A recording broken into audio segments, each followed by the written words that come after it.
Yesterday evening, just after 4 o'clock, a Tropic Air pilot was forced to crash land the four-passenger Cessna 182 plane he was flying to the Roatan Bay Islands in Honduras when he experienced an engine malfunction.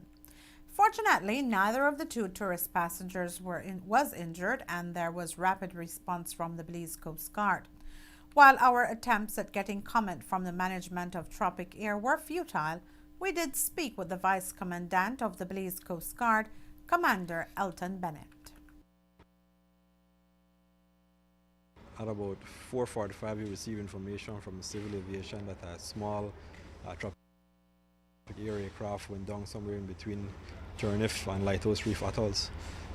Upon receiving information, we immediately deployed our rescue team from Calabash Key Forward Operating Base, which is just about 13 miles west of that location. And we also deployed a search unit that was based out at Half Moon Key along with the park rangers from the Audubon Society.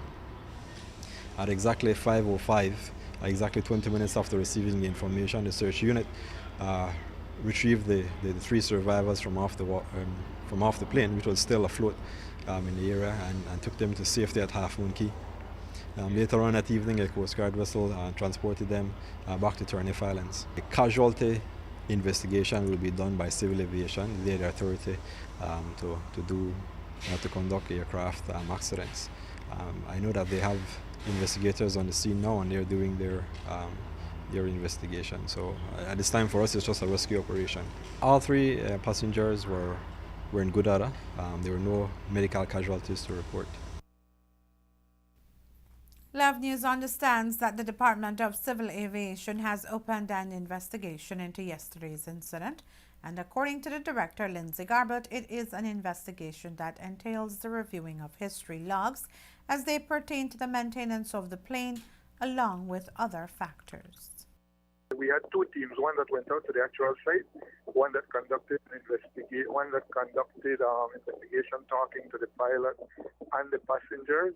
We are going to sit down tomorrow and get a briefing on both of those teams, and then we are going to move from there. The first thing we need to do is to establish what was the cause of the accident. Once we have established that, then we go wherever that investigation takes us. It is normal that you would look at all the history, the servicing history of the aircraft.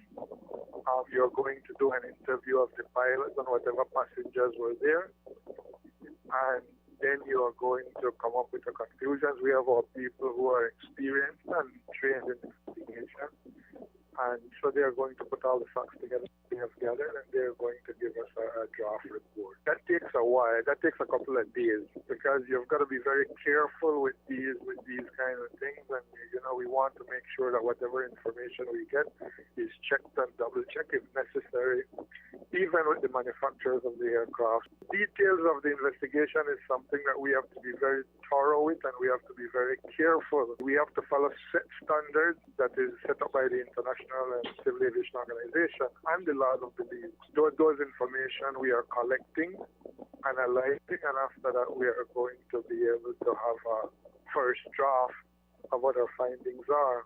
But as it is, there's nothing I know about that we can add to what was said yesterday, which is that they had some difficulties. They fortunately were able to come down in the water. Generally, the first thing we do when there is any accident and incident is we have the pilot take a blood test, just like I guess you do in a traffic accident. So like I say, we are going to be very thorough and as factual as possible, and whatever we can share with you, we'd be more than happy to. The pilot, Denfield Borland, made the emergency landing at the Lighthouse Reef Atoll. Traveling in the plane were an American national, Arthur Rogers, and a Honduran, Eddie Bowden. As was mentioned, both passengers and the pilot escaped unhurt.